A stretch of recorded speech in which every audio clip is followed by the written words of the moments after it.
Okay, so I have these two pieces. I'm going to go ahead and tape them together with some packing tape. I find this way works the best for me.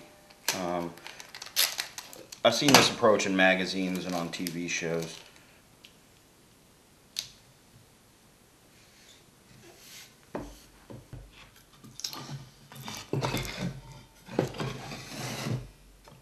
Okay, so I can fold it up into the box, and I will take the bottom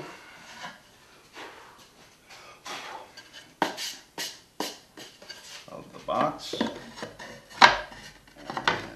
I will try dry fitting this. Okay, and I'll just go ahead and dry fit that. Well, what I'm noticing is the bottom is just a little big in this direction and this direction. So what I'm going to do is I'm going to take it over and I'm just going to shave it down with a block plane.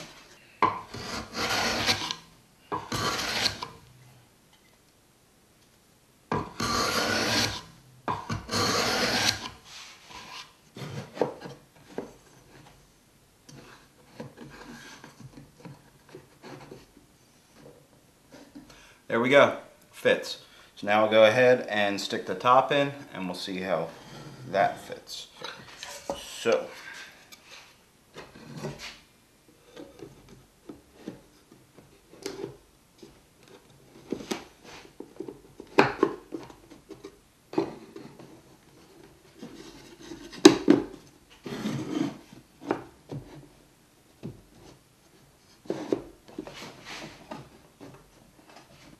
okay, so what I'll do is I'll go get band clamps, we'll do a test, I'll put the band clamps on, we'll test it up, and then we'll go ahead and do the actual glue up.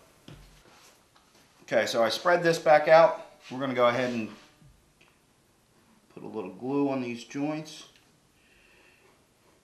Now I don't want to go overboard, but I don't want to starve them, this end grain. Now we're going to reinforce this with splines. I always like to reinforce miters. I don't like the end, just the end grain joint. To me, it's not strong enough. And I think splines are very decorative and add a lot to the box. I really do like them. And even if you're not into them, you can do hidden splines. You can do splines of the same species. There are different ways to do it.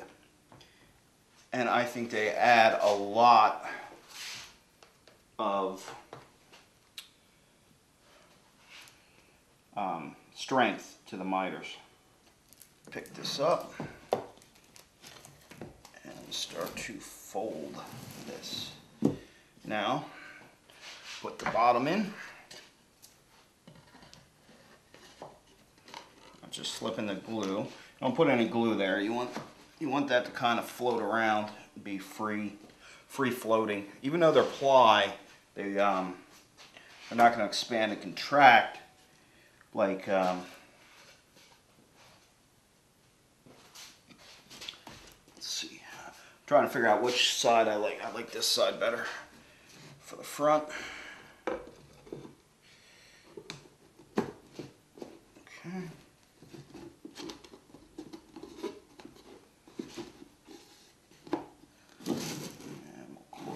This side. Okay, there we go. Now I will go ahead and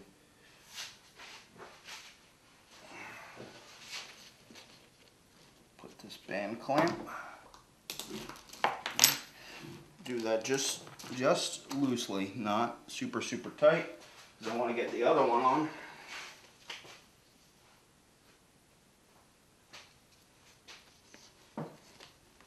It's just got a little ratchet. Some miter issues here. I'm not going to worry about them too much. It's all just a tad.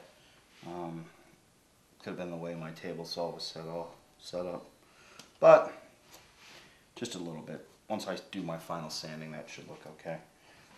These miters, I'll let them glue. And then we'll work on a device to cut the splines in the corners to reinforce these miters. And I'm going to use a wood that is as close to this reddish wood as possible. I have some options, some exotics, some of which I don't even know their names. I bought a pack of wood long ago. Just came in a big blister pack at Woodcraft, and I used it to make like boxes and stuff. So I got some pieces there I can probably cut up and use for splines that will match this wood, at least in color. Okay, so I'm going to go ahead and let that dry, and we can go ahead and start building the jig to cut the splines. This piece will ride up along the fence, so imagine that's along the fence. So I'm going to lay it down for now.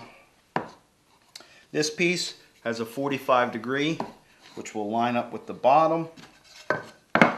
This will butt in, and when that rides up along the fence, I can rest my box and cut right through it. I have this angle. I have a square.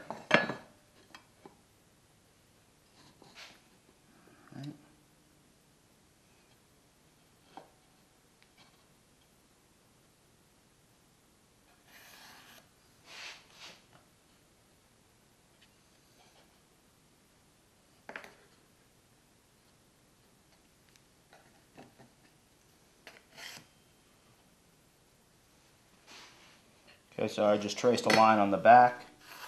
Now I'll trace a line here.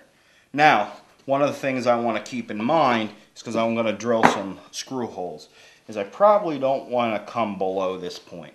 I don't want to accidentally hit one of those screws with the table saw blade. That'd just be dangerous. So I figure when I'm cutting this jig, as long as I'm up past here, I'm not going to be making huge, I'd cut through the piece that way. So what I will do is I'll mark here and here, here and here. So I'm going to take this over to the drill press, and we'll drill pilot holes for this, as well as countersink the back. The back has to be countersunk, otherwise it could get caught up on the fence of my table saw.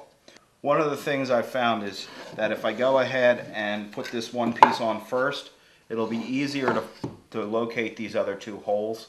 So I'm going to go ahead and stick this in.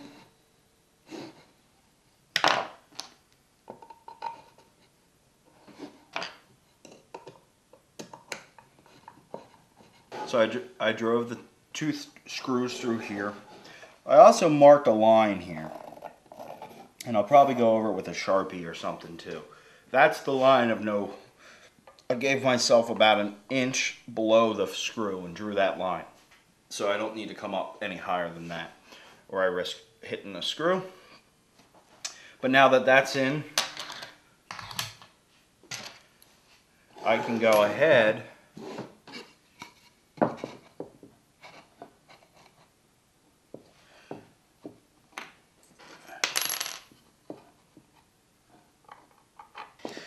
I'm trying to do more things by hand. It's part of my, I'm trying to lose a lot of weight.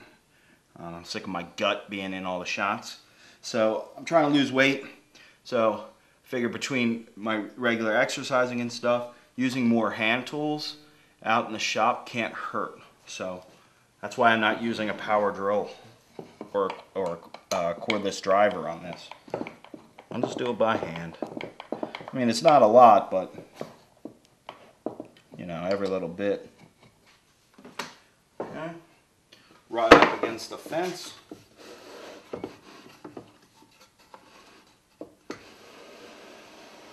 Right through.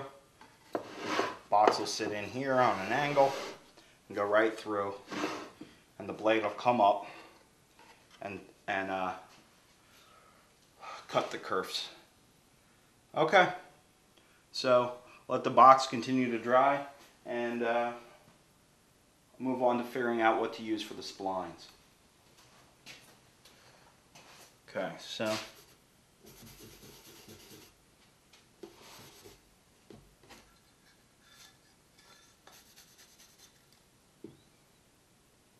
Yeah, it's a little darker, but I think that's about as good as I've got. I'll go ahead and set up to cut these splines.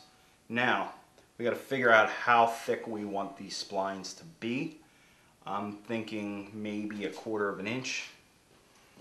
Okay, so I'm at the table saw, and we're going to cut some strips out of this wood, which is going to be the spline material. I'm going to lower this blade. I don't need this blade this high.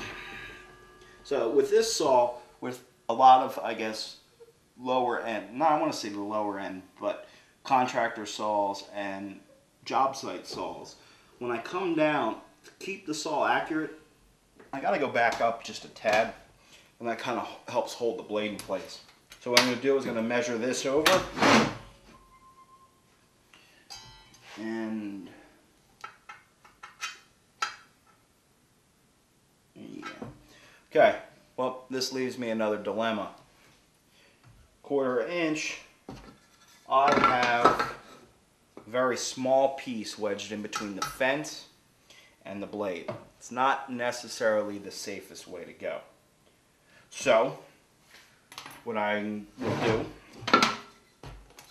is I will mark this board, and then I will, okay, so there we go, we're lined up now, right? But I need to make repeat cuts. So a while ago I made this little jig that goes in my miter slot, and which will tell me exactly where 1/4 inch. So when I slide over my fence, it'll hit this and stop.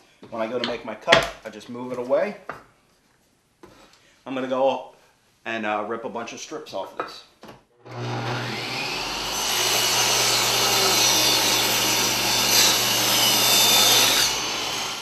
It is about a 1/16 over 1/4 inch. So what I'll do now, I'll place my board and I'll place my jig in, right? And I'll just move the fence over till it hits that piece. And now I have another same size strip I can safely move through.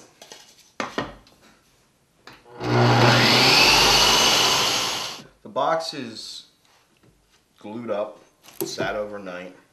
I'm going to release the clamps.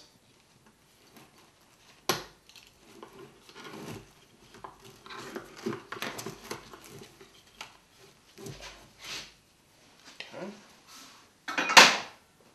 There.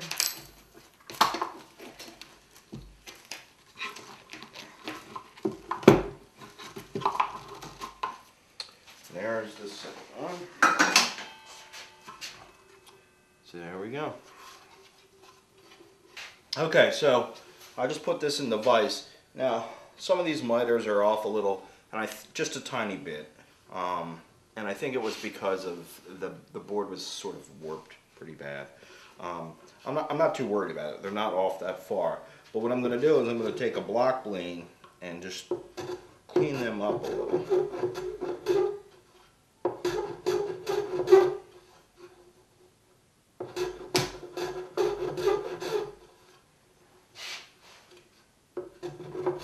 Now that this, I fixed the corners, I'm going to go ahead and start laying out where we want these splines to go, as well as where we're going to go ahead and cut the box apart for the lid as well as the bottom part of the box. So I'm getting ready to figure out where to put the splines in this box. Now, I had some scrap pieces, they're the reversed angle, but I just package taped them together into a little corner. And I used it to help lay stuff out. So this lets me know where the splines are, or not the splines, but where the grooves are for the lid and the bottom, as well as where my cut line needs to be, and my spacing. So what I'm going to do is I'm going to go ahead and just lay this down on there.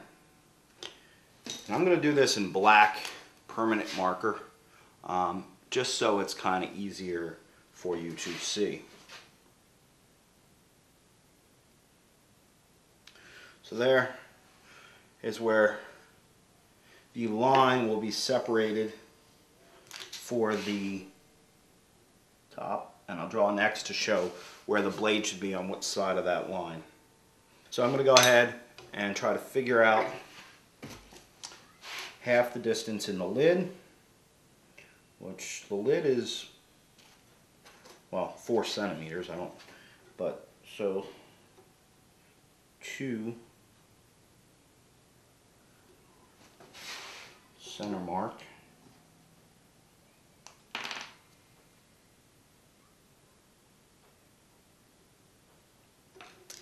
That would be the top spline there.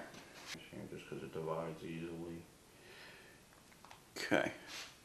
So I have these 2 splines. Okay, now that I have this laid out, we're going to head over to the table saw and we're going to cut the kerfs for these splines. I'm going to use my dado set and I'm going to use the 2 outer blades to create a 1/4 inch kerf. So I'm going to head over to the table saw and set that up, and we'll go ahead and we'll cut these. So we want the depth of these to be that there. And I'll go ahead and I will lower the blade below the line, bring it back up, because my saw works better that way, right to that line. And that's the line we want to cut. That's our depth. We don't want to go any deeper than that. So now we're going to set for the positions of where we want this to cut. Okay, so what I have here is just a scrap piece of ply, the same thickness, in fact the same ply I used for the jig, and our box. And what I'll do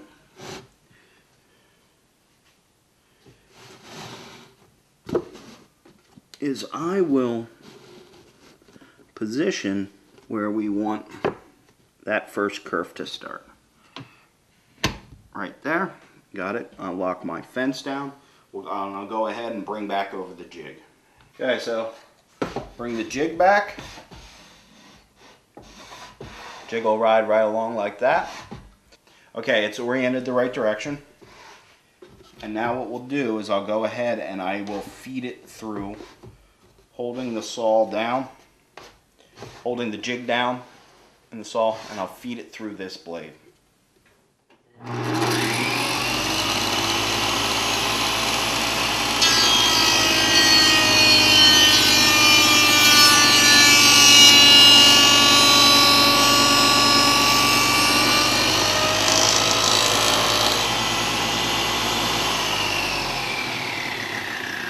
Let the saw come to a complete stop,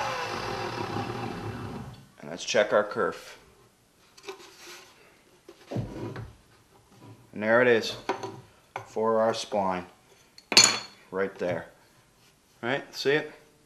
So not too bad, not too bad at all. So what I'm going to go do is we'll put this back in, slide the jig back, and we'll rotate and do the next one. Okay, so as I was feeding the last one through, it shifted a little and nicked the little wood out there.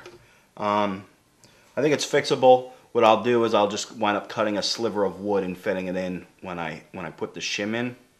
I just got to be more careful when feeding these through that everything's pushed up against that fence. So I cut all the splines. We have that one we're going to have to fix, which I don't think will be too bad. And I'll show you how to fix that. But what we need to do is we need to take the spline stock that I cut oversized. And to be honest with you, I cut them a little too oversized. I like cutting them slightly big, but I cut them way too big. But I'm going to plane them down so they fit. So I'm going to set the box aside, and I'm going to bring up my one planing stock that I made. Now it's a simple device. I have a cleat on the back, right? And this cleat has pegs that are wedged, and that will go on the end of the thing. Now I also have a peg here, right? And what this peg will actually go in my bench dog, and then this will sit down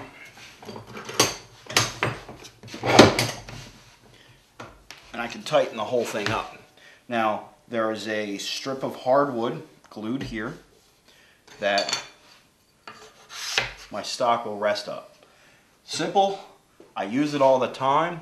It was one of the first shop gadgets that I really made.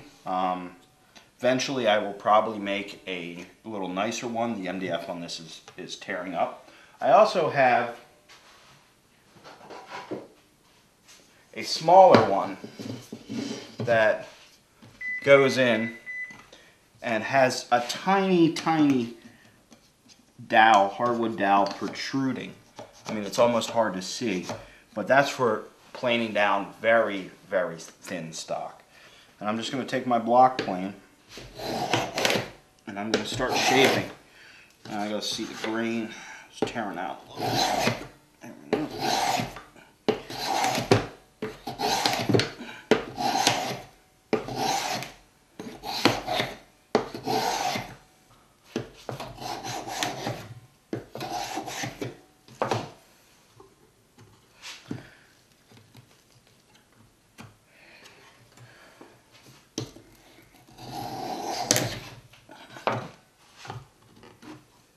Okay, here I am at the bandsaw.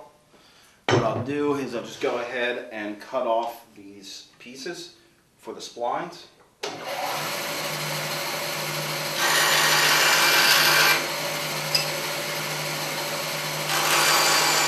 So, cut all the splines, and I cut a bunch of these little spline pieces.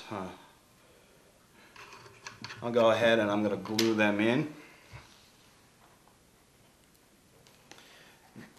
Now these splines, not only since they are of a contrasting wood, are decorative, but they're very strong and they add a lot of strength.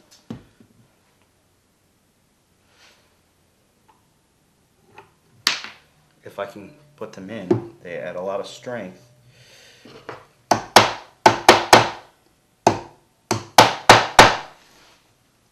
Make sure they're seated all the way down.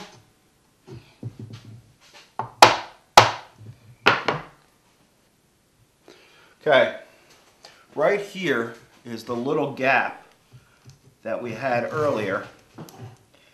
And so what I'm going to do is just wedge some wood in there and let it go.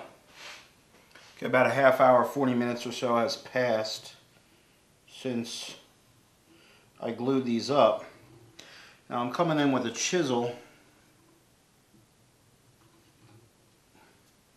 and I'm removing some of this excess glue before it completely dries, making it easier.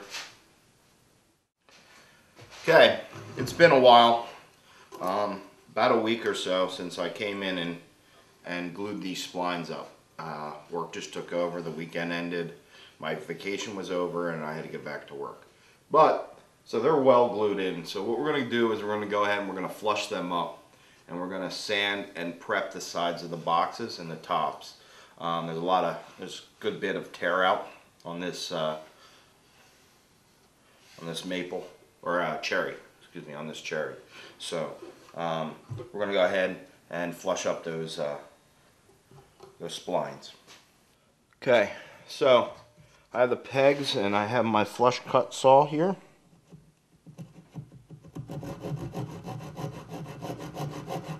And I'm carefully going to just saw these off.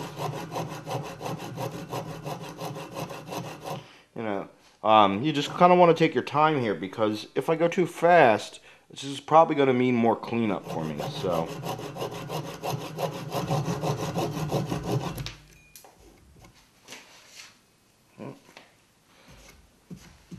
there we go. Cut pretty much flush. I mean, I could feel a little bit, but when we go and clean it up, definitely take care of that.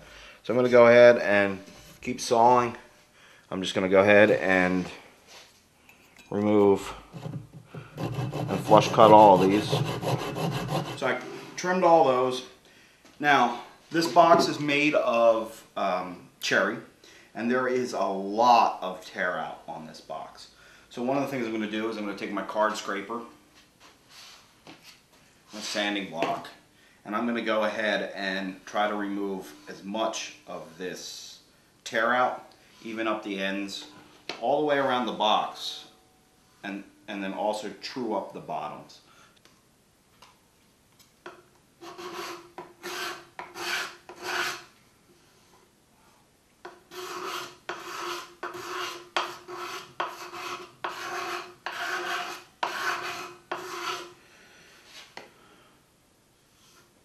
And these card scrapers, I just really started getting back into using this.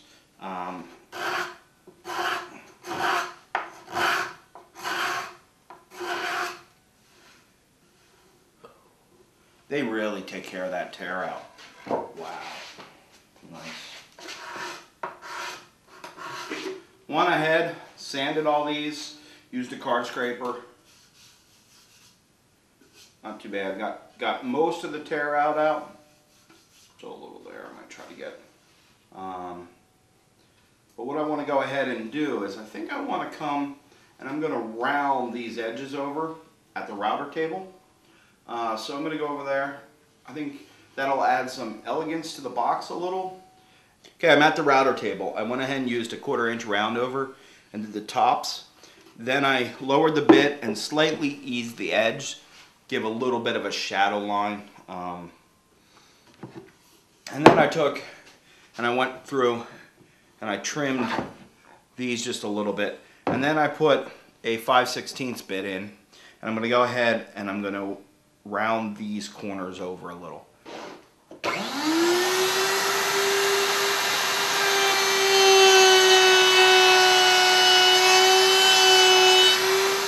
Give me a nice round over. So I'm going to go back to the bench, sand those out before I cut the box apart.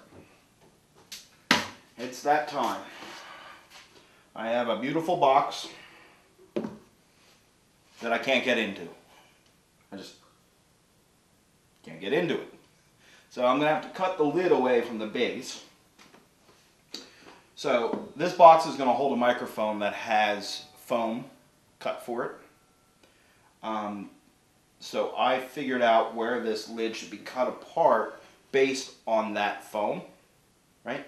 So I'm going to do a couple things here with the base. First off, when I go to cut it away, I'm going to try a technique that I haven't tried before. I learned it on the Woodsmith shop. So you can check out their magazines and stuff. They have a show on PBS that I watch here. It's the only woodworking show I have on television. So what I do is, what they showed in the thing is you cut this until it's almost completely gone, but you leave a little sliver of wood. So as you go to do the box, everything is still held together. And then you just cut that sliver away with like a carpenter's knife, or like a carpet knife, or a, pocket knife, or anything like that. So what I'm going to do is I'm going to line my box up here. As you can see, the blade, I'm going to bring the blade down, come back up with it. Works the best for my saw. Now I'm going to look, right, and I want to come till there's just a sliver of wood left. I can go ahead and cut this away. So I'm going to be very careful to keep it not only up against the fence, I don't want it to wander or wave. I'll get an uneven lid.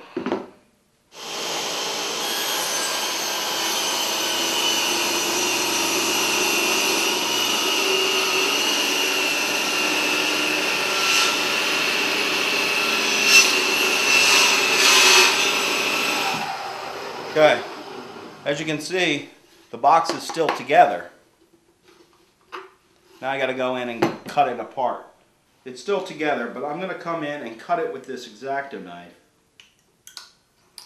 Now I can just ever so slightly cut right through that with this knife.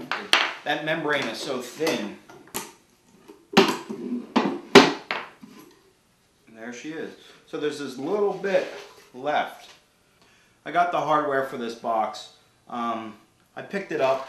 Schleg. I just spilled the screws all over the place. But anyway, not fancy, nice hardware. It's just not. It's pressed, I think it's brass. I don't know. But here's my thinking. Really nice hardware is expensive. It really is expensive. And I'm building this box for free for work. And I'm not spending $20 on a hinge. I'm just not doing it. If they want $20 worth of hinges, well then they can buy $20 worth of hinges. But I think these are as nice as I could get without going crazy. And I also bought a latch too for the front, and that's how we'll keep it closed.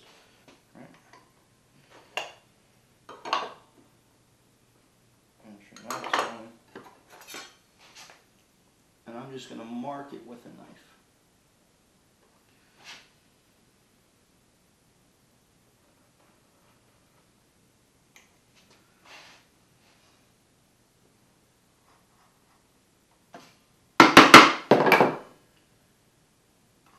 Put this chisel in my knife line and clear that out. When I come back in,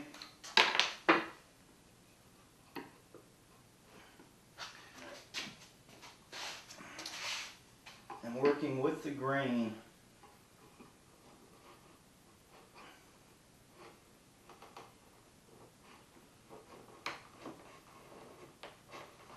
I'm going to go ahead and chisel this out. So I'm just going to go ahead and back cut it.